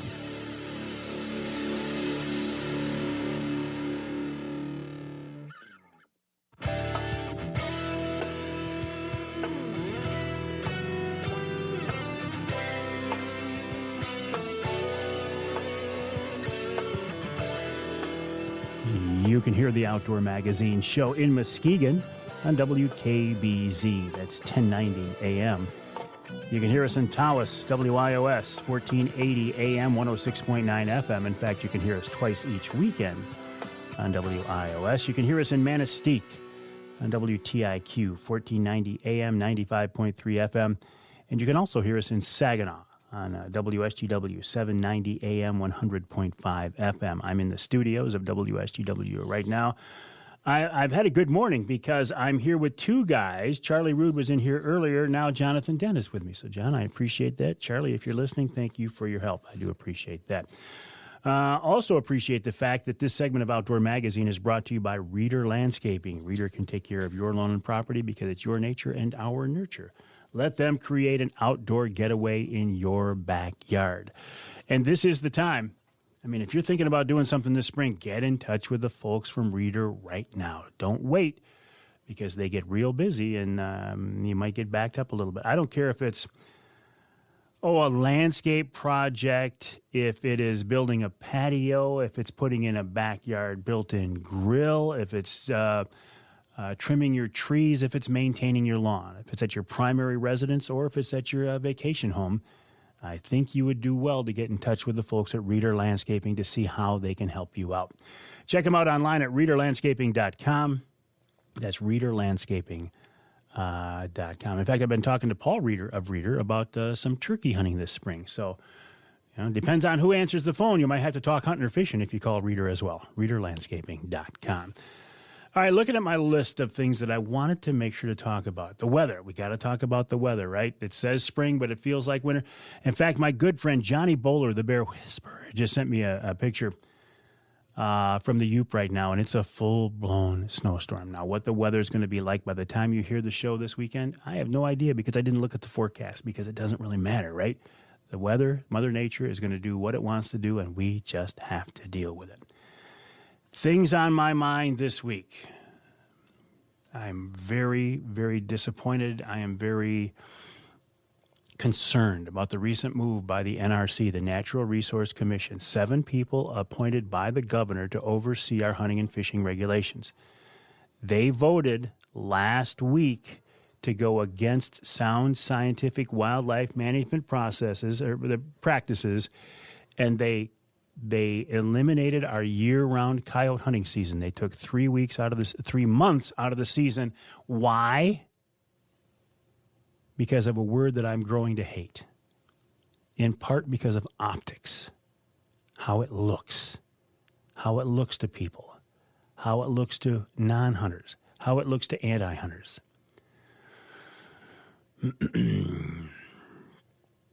If we allow our wildlife management practices in Michigan to be governed by the optics of how it looks to anti-hunters, we are in a world of hurt. Are we there yet? No. Are we going that direction? Absolutely. Very concerning. If you don't like the way things are going, you got to get involved. Is it going to make a difference? I don't know. Do we have to do something? Do we have to try? Absolutely. Because if we don't try, then who have we got to blame? We can't blame the NRC at that point. We got to blame ourselves. What was it, 1996, when the voters of Michigan approved Proposal G, which called for sound scientific wildlife management, and the Natural Resources Commission has blatantly turned their back on that. You can send emails, which is what Nick Green suggested. I already did that. I already sent an email to all the commissioners earlier saying, please, make your decision on sound scientific wildlife management practices, not the optics. I will send more emails. I am a member of MUCC. Go to the commission meetings. I haven't done that. Is that going to make a difference? I don't know. We got to do what we can. And I'm struggling to tell you what to do because at this point I'm not exactly sure what to do. I'm frustrated, I am concerned, and I'm a little bit scared.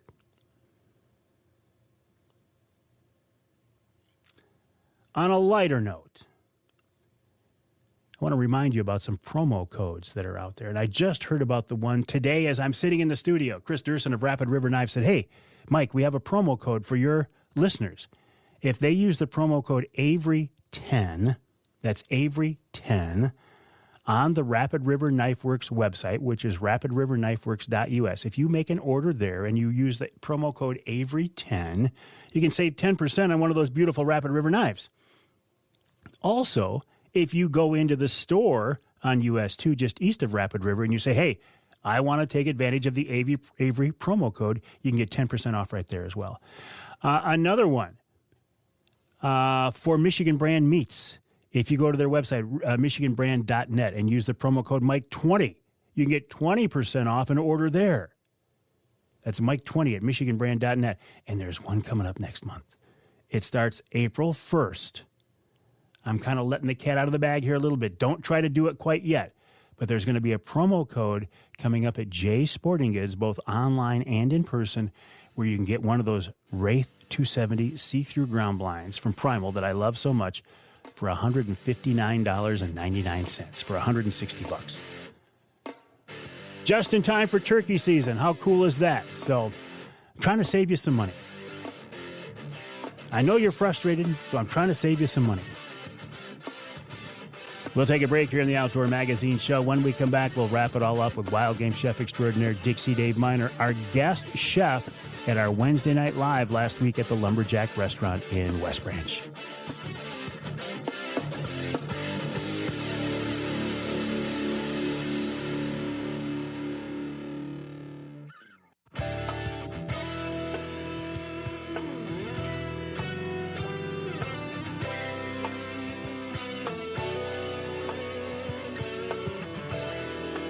welcome back to Outdoor Magazine. Sure appreciate you being along with us. My website, MikeAveryOutdoors.com, MikeAveryOutdoors.com. My email address is Mike@MikeAveryOutdoors.com. Don't hesitate to reach out if you have an Ask Avery question. That's the way to get in touch with me.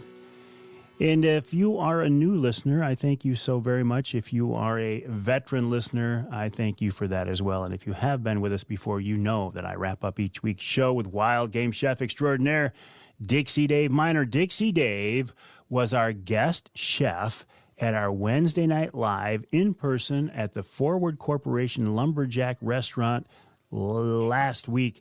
And we had a great time. But the really weird part is, as we are recording the show, we haven't done the event yet. So it makes it a little weird, doesn't it, Dave?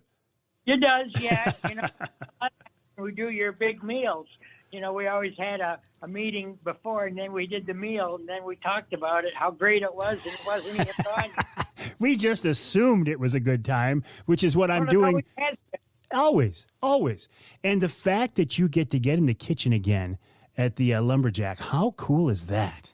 It is very cool. I went up the other day and talked to everybody, and they showed me around their kitchen. And so I think it's going to be a great thing. I'm so grateful to them guys to let me do it, to come into their kitchen. Yeah, that was really You're breaking up a little bit on us, Dave, but that was a very stand-up thing. Emil Rousseau is the guy who came up with that idea, and I've thanked him many times for that. How about, though, and there was some debate going into this, do we do one last small game recipe, because that season is coming to a close, or do we do a fish recipe? It was like flipping a coin, but we decided on fish, I think. Okay, I'm going to do a whitefish primavera. Right now, this time of the year, the whitefish are around, like, say, Tawas Pier, or any of the piers or the breakwalls over on Lake Huron side. They must be coming in to spawn or something. So we need about 8 to 10 ounces of boneless, skinless filet per person. I wouldn't skin them. I would leave these with the skin on it. Just scale them really, really good.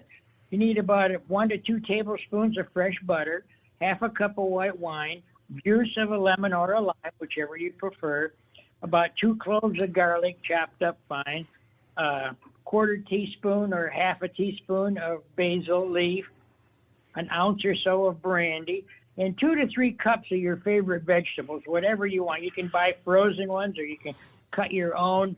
Cut them in kind of small pieces so that they're going to look good with this meal, because the whitefish is going to be covered with this after it's all done. 2 eggs, flour, and olive oil. So you want to coat the fillets with the flour and then place them in the beaten up eggs, and then in a nice hot pan with a small amount of olive oil, place the fillets with skin side up in the pan. And so when you turn it, the rib side is going to be facing the diner. So brown, after you get both sides brown,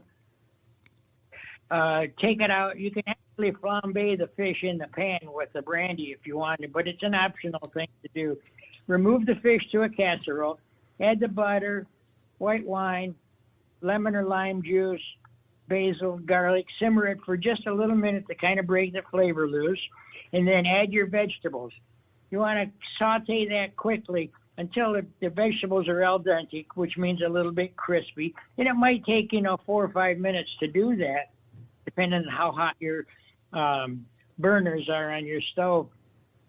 And then spoon that mixture over the fillets of fish that are in a casserole, uncovered, bake it for about 10 minutes or so in a 350-degree oven. And that'll set the fish. Fish should be just about done after putting it in there, but that 10 minutes isn't going to hurt it at all.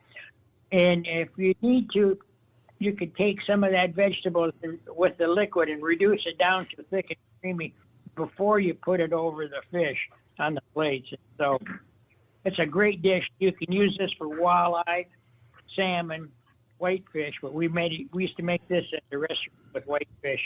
And it's page 34. I'm writing this down. Page 34. And actually doing a fish recipe during Lent is probably the best idea. Page 34. And I've had so many people, Dave, say, Avery, I'm so glad you're putting those recipes online now. Again, I don't know why I wasn't before, but people sure like to see them, Dave. I didn't even think about it, We for the TV show a long time ago too. Yeah. And I still have people saying, "Hey, how do I get a copy of Dixie Dave's cookbook?" Boy, I don't know. You have to go to the aftermarket store, and then you can see them. Sometimes they're up to $40 or $50, and we only charge $20. Oh, I think it's worth way more than what you used to charge for those things. That's for sure. Especially now since it's out of print, it's like a collector's edition. It is, but people are selling them online. Yeah. All right, David, listen, how do I word this? It was really nice to see you in West Branch last week, and I'll say I'm looking forward to seeing you tonight, buddy. Okay, I'll see you tonight. All right, wild game chef extraordinaire Dixie Dave Minar. It's always interesting when we do this time shifting, and it's not so big a deal. Like, look, we record the shows on Wednesday for air the following weekend, and we do that so we have time to do the behind-the-scenes magic that has to be done. So we can get it uploaded to the satellite so our affiliate stations can get it. This is just a logistical thing, right? We need a couple of days. And most times it's not a problem. But when we're recording on Wednesdays and then doing events on Wednesdays and then talking about them on the airs on Wednesdays and you're not hearing it till the weekend, Anyway, my name is Mike Avery. Thank you so much for joining me. The website, MikeAveryOutdoors.com. The email address, Mike@MikeAveryOutdoors.com. Love to hear from you, and I will look forward to talking with you next time right here on Outdoor Magazine.